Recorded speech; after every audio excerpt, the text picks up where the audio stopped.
We start the programme in Tbilisi, Georgia, where a short while ago today, Parliament approved a divisive bill that protesters say is a threat to the country's democracy. Over the past few weeks, those demonstrators have filled the streets outside of Parliament, demanding the government does not make the bill law. They've described the legislation as a copy of a law in Russia and argue it will stifle independent media and non-profit organisations. Well, let's cross live to Tbilisi then. Our correspondent Régis Gente standing by for us with the very latest. Régis, clearly a big moment today then for Georgia. Tell us first of all what happened today in Parliament. Yeah, indeed, you are right. It is really an historical day and very important because most of the people which are in the street since a month now think that this law is bringing back Georgia on the Russian side of the wall, I would say. So it's extremely important. Today, the Parliament finally decided to vote to pass the law. 83 or 84 MPs did vote for this law. This is the ones of the majority, the Georgian dream of the oligarch Bidzina Ivanishvili.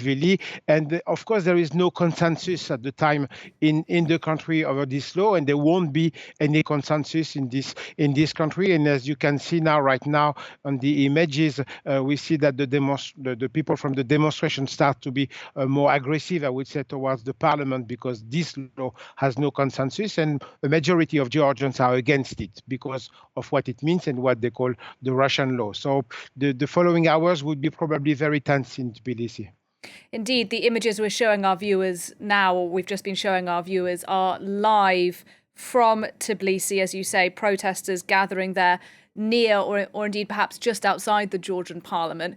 Given this has now passed its final reading today, where do you think the protest movement goes from here?